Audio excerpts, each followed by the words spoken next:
ವಸುದೇವ ಕುಟುಂಬಕಂ ಅಂತ ಕೇಳಿರ್ತೀರ ನೀವು.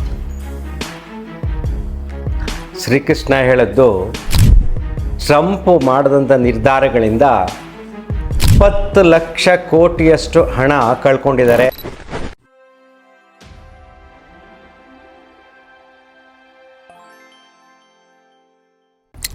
ನಮಸ್ಕಾರ ಸ್ನೇಹಿತರೆ. ವಸುದೇವ ಕುಟುಂಬಕಂ ಅಂತ ಕೇಳಿರ್ತೀರ ನೀವು. ಶ್ರೀಕೃಷ್ಣ ಹೇಳಿದ್ದು ಈ ಪ್ರಪಂಚವೇ ನನ್ನ ಕುಟುಂಬ. ಅದು ಈಗ ಸತ್ಯ ಆಗ್ತಾ ಇದೆ. ನಿನ್ನೆ ಬ್ಲ್ಯಾಕ್ ಮಂಡೇ ಟ್ರಂಪ್ ಮಾಡಿದಂಥ ನಿರ್ಧಾರಗಳಿಂದ ಸುಂಕ ಹಾಕಿದ್ರಲ್ಲ ಎಲ್ಲರ ಮೇಲೆ, ಅದರಿಂದ ಷೇರುಪೇಟೆಯಲ್ಲಿ ಅಲ್ಲೋಲ ಕಲ್ಲೋಲ ಆಗಿ 20 ಲಕ್ಷ ಕೋಟಿಯಷ್ಟು ಹಣ ಕಳ್ಕೊಂಡಿದ್ದಾರೆ. ಶೇರ್ ಮಾರ್ಕೆಟಲ್ಲಿ ಯಾರು ಹಾಕಿದ್ರು ಅವರು. ಇದು ಒಂದು ದೇಶಕ್ಕೆ ಎಫೆಕ್ಟ್ ಆಗಲಿಲ್ಲ, ಪ್ರಪಂಚ ಪೂರ್ತಿ ಎಲ್ಲ ಕಡೆ ಎಫೆಕ್ಟ್ ಆಗಿದೆ. ನಮ್ಮ ಭಾರತಕ್ಕೂ ಎಫೆಕ್ಟ್ ಆಗಿದೆ. ಈಗ ಯಾಕೆ ನಾನು ಇದನ್ನು ಹೇಳಿದೆ ಇವತ್ತಿನ ಎಪಿಸೋಡಲ್ಲಿ ಅಂತ ಹೇಳಿದ್ರೆ, ಈಗ ನಮ್ಮ ಪ್ರಪಂಚ ಹೇಗಿದೆ ಅಂದರೆ ಎಲ್ಲ ಬೆಸೆದ್ಕೊಂಡ್ಬಿಟ್ಟಿದೆ. ಎಲ್ಲರ ಒಂದು ಕಡೆ ಒಂದು ಯುದ್ಧ ಪ್ರಾರಂಭ ಆಯಿತು ಅಂದ್ರೆ ನಮ್ಮ ಮೇಲೆ ಎಫೆಕ್ಟ್ ಆಗುತ್ತೆ. ಯಾವುದೇ ವ್ಯತ್ಯಾಸಗಳಾದರೂ ಕೂಡ ನಮ್ಮ ಮೇಲೆ ಎಫೆಕ್ಟ್ ಆಗ್ತಾ ಇರುತ್ತೆ. ಈ ರೀತಿ ಜಾಗತಿಕವಾಗಿ ಆಗತಕ್ಕಂಥ ಎಫೆಕ್ಟ್ಗಳಿಂದ ನಾವು ಹೇಗೆ ರಕ್ಷಣೆಯನ್ನು ಪಡಿಬೇಕು ಅನ್ನೋದ್ರ ಬಗ್ಗೆ ನಮ್ಮ ಹ್ಯಾಪಿ ಲೈಫಲ್ಲಿ ಹೇಳ್ತಾ ಇದ್ದೀನಿ. ಹ್ಯಾಪಿ ಲೈಫ್ ಅಂದರೆ ಎಲ್ಲರೂ ಸಂತೋಷವಾಗಿರಬೇಕು, ಖುಷಿಯಾಗಿರಬೇಕು ಅಲ್ವಾ? ಅದಕ್ಕೊಂದು ಸರಳ ಸೂತ್ರಗಳನ್ನು ಕೊಡ್ತೀನಿ. ಫಾರ್ ಎಕ್ಸಾಂಪಲ್, ಇರಾನ್ ಮೇಲೆ ಅಮೆರಿಕ ಯಾವಾಗ ಬೇಕಾದ್ರೂ ಯುದ್ಧ ಶುರು ಮಾಡ್ಬೋದು. ಅಲ್ಲಿ ಯುದ್ಧ ಶುರುವಾದರೆ ನಮಗೆ ಆಯಿಲ್ ಬರೋದು ಕಡಿಮೆ ಆಗುತ್ತೆ. ಆಗ ನಾವು ಬರೀ ರಷ್ಯಾದ ಮೇಲೆ ಡಿಪೆಂಡ್ ಆಗಬೇಕು. ಬೇರೆ ಬೇರೆ ಕಂಟ್ರಿಗಳಿಂದ ಬರುತ್ತೆ, ಜಾಸ್ತಿ ಅಲ್ಲಿಂದ ತಗೋತೀವಿ ನಾವು. ಆಗ ಪೆಟ್ರೋಲ್ ಬೆಲೆ, ಡೀಸೆಲ್ ಬೆಲೆ ಈಗ ಆಲ್ರೆಡಿ ಶುರುವಾಗ್ತಾ ಇದೆ. ಅದೆಲ್ಲ ರೇಟ್ ಜಾಸ್ತಿ ಆಯಿತು ಅಂದರೆ ಆಹಾರ ಪದಾರ್ಥಗಳ ಮೇಲೆ ಜಾಸ್ತಿ ಆಗುತ್ತೆ. ಈಗ ಟ್ರಂಪ್ ಎಫೆಕ್ಟಿಂದ ಮುಂದೆ ಬರತಕ್ಕಂಥ ಮ್ಯಾನುಫ್ಯಾಕ್ಚರ್ ಇಂಡಸ್ಟ್ರಿನಲ್ಲಿ, ದೊಡ್ಡ ಸಬ್ಜೆಕ್ಟ್ ಪಾಪ ಸಾಮಾನ್ಯ ಜನಕ್ಕೆ ಅರ್ಥ ಆಗೋದು ಕಷ್ಟ. ಎಲ್ಲ ವಸ್ತುಗಳ ಮೇಲೆ, ಎಲ್ಲ ಇಂಡಸ್ಟ್ರಿಗಳ ಮೇಲೆ ಎಫೆಕ್ಟ್ ಆಗುತ್ತೆ. ಅದು ಸಾಮಾನ್ಯರ ಜನರ ಮೇಲೆ ಎಫೆಕ್ಟ್ ಆಗುತ್ತೆ. ಯಾಕೆಂದರೆ ನಾವು ಎಲ್ಲರೂ ಉಪಯೋಗಿಸ್ತಾ ಇದ್ದೀವಿ. ಈಗ ಎಲ್ಲರೂ ವೆಹಿಕಲ್ಸ್ ಉಪಯೋಗಿಸ್ತೀವಿ, ಎಲ್ಲರೂ ಪೆಟ್ರೋಲ್ ಉಪಯೋಗಿಸ್ತೀವಿ, ಎಲ್ಲರೂ ಆಹಾರ ಪದಾರ್ಥಗಳು ಉಪಯೋಗಿಸ್ತೀವಿ, ಎಲ್ಲರೂ ಲಕ್ಸುರಿಗಳನ್ನ ಉಪಯೋಗಿಸ್ತೀವಿ, ಎಲೆಕ್ಟ್ರಿಕಲ್ ಐಟಮ್ಸ್, ಎಲೆಕ್ಟ್ರಾನಿಕ್ ಐಟಮ್ಸು ಎಲ್ಲ ಉಪಯೋಗಿಸ್ತಾ ಇರ್ತೀವಲ್ವ ನಾವು. ಸಾಮಾನ್ಯ ಜನರು ಕೂಡ, ಒಂದು ಗುಡಿಸಲಲ್ಲಿರೋರು ಕೂಡ ಬೇಕಾಷ್ಟು ವಸ್ತುಗಳನ್ನು ಉಪಯೋಗಿಸ್ತಾ ಇರ್ತಾನೆ. ಇದ್ರ ಮೇಲೆ ಎಫೆಕ್ಟ್ ಆಗ್ತಾ ಇರುತ್ತೆ. ಇದು ನೀವು ಸರಳವಾಗಿ ಹೇಳೋದು. ಈಗ ನಾವು ಯಾರೋ ಒಬ್ರು ಶೇರ್ ಮಾರ್ಕೆಟಲ್ಲಿ ಹಾಕಿರ್ತಾರಪ್ಪ, ಅವ್ನು ಲಾಸ್ ಆಗ್ತಾನೆ. ಅವ್ನು ಲಾಸ್ ಆದರೆ ಅವ್ನ ಸಂಸಾರದ ಮೇಲೆ ಎಫೆಕ್ಟ್ ಆಗಲ್ವಾ? ಅವ್ನು ಪರ್ಚೇಸ್ ಮಾಡೋ ಕೆಪಾಸಿಟಿ ಕಡಿಮೆ ಆಗಲ್ವಾ? ಅವನಿಗೆ ಟೆನ್ಷನ್ ಆಗಲ್ವಾ?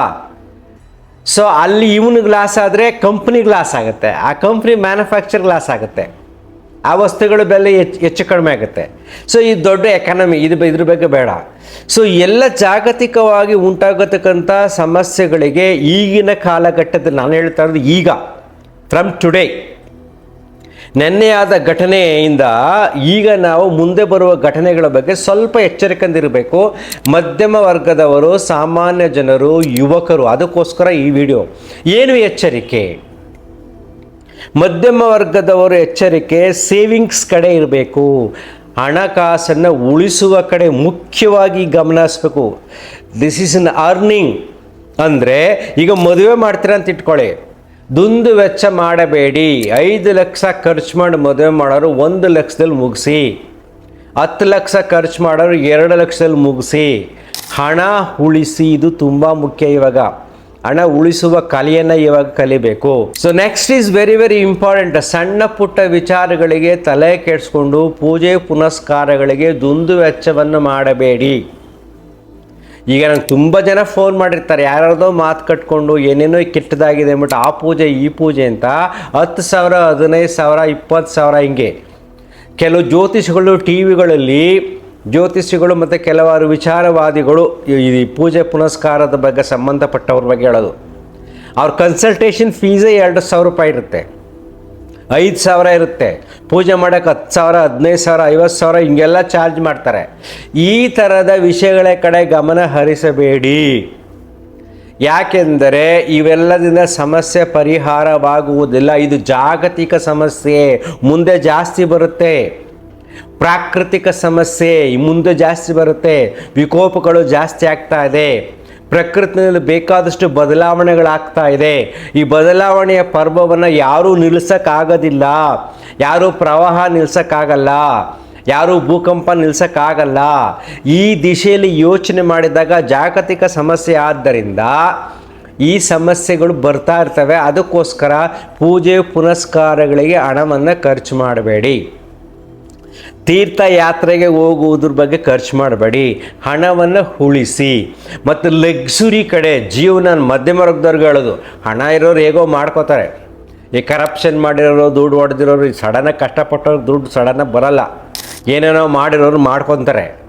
ಆದರೆ ನಾವು ಸಾಮಾನ್ಯ ಜನರು ದುಡಿತಕ್ಕಂಥವರು ಎಚ್ಚರಿಕೆಯಿಂದಿರಿ. ಎಷ್ಟು ಸಾಧ್ಯ ಅಷ್ಟು ಮಿನಿಮಮ್ ಖರ್ಚು ಮಾಡಿಕೊಂಡು ಈಗ ಒಂದು ಅಟ್ಲೀಸ್ಟ್ ಅನದರ್ 3 to 4 years 4-5 ವರ್ಷಗಳಿದೆಯಲ್ಲ, ಈಗಲಿಂದ ಪ್ರಾರಂಭ ಆಗಿ ತುಂಬ ಕಠಿಣವಾದ ಕಾಲ. ಯಾಕಂದರೆ ಯುದ್ಧಗಳಾಗತಕ್ಕಂಥ ಕಾಲ ಮತ್ತು ಪ್ರಾಕೃತಿಕ ವಿಕೋಪಗಳಾಗತಕ್ಕಂಥ ಕಾಲ. ಇದು ಅಬ್ಸರ್ವ್ ಮಾಡೋ ಟೈಮ್ ಈಗ ನಾವು. ಈ ಟೈಮಲ್ಲಿ ನಾವು ಹಣವನ್ನು ಉಳಿಸಬೇಕು. ಸುಮ್ಮನೆ ಖರ್ಚು ಮಾಡೋಕ್ಕೆ ಹೋಗಬಾರ್ದು. ಫಂಕ್ಷನ್ಗಳು ಮಾಡೋಕ್ಕೆ ಹೋಗಬೇಡಿ.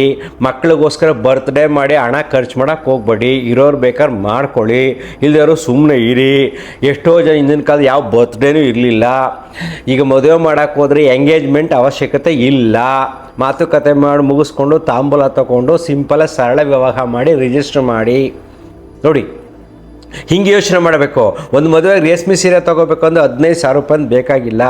ಬರೀ 5,000 ರೂಪಾಯಿ ಅಥವಾ 2,000 3,000 ರೂಪಾಯಿ ಸಾಕು. ಯಾಕೆ ಅದು ಒಂದೇ ದಿನ ಹಾಕ್ಕೊಳ್ಳೋದು, ರೆಗ್ಯುಲರ್ ಹಾಕ್ಕೊಳ್ಳೋಕ್ಕಾಗಲ್ಲ.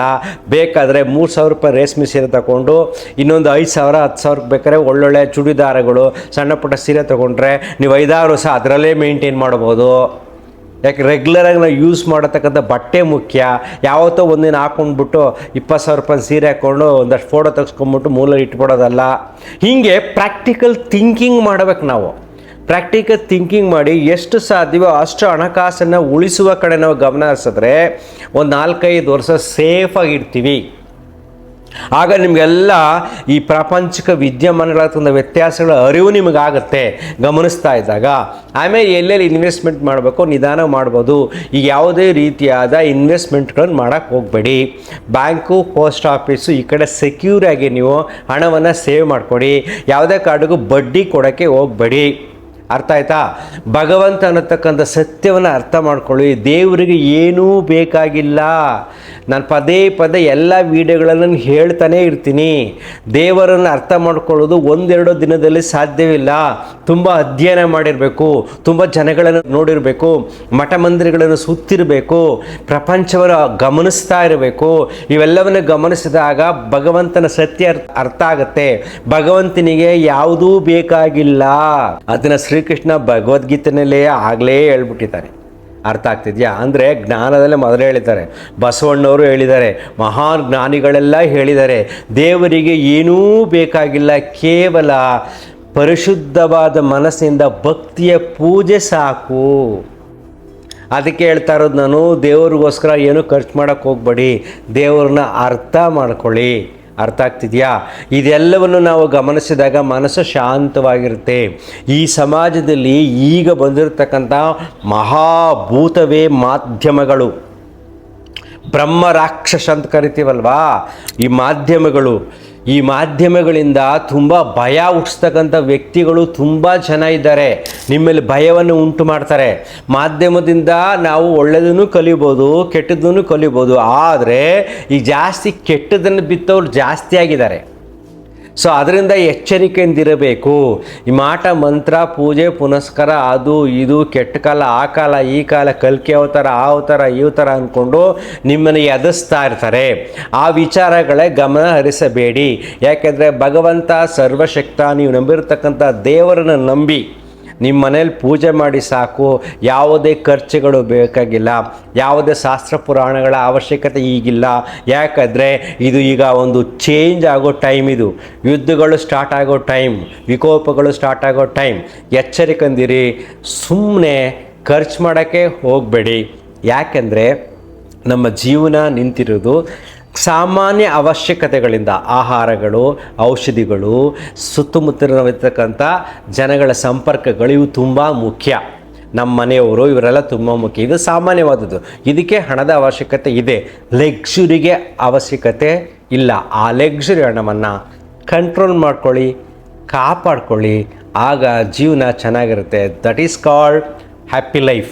ಅಂದರೆ ಈಗಿನ ವಾಸ್ತವ ಸ್ಥಿತಿಯನ್ನು ಗಮನಿಸಿ, ಸಮಾಜದಲ್ಲಿ ಆಗತಕ್ಕಂಥ ಘಟನೆಗಳನ್ನು ಗಮನಿಸಿ, ಈ ಪ್ರಪಂಚದಲ್ಲಿ ನಡೀತಕ್ಕಂಥ ವಿದ್ಯಮಾನಗಳನ್ನು ಗಮನಿಸಿ ನಾವು ಎಚ್ಚರಿಕೆಯಿಂದಿರಬೇಕು. ಇದೇ ವಾಸ್ತವ ಸತ್ಯ.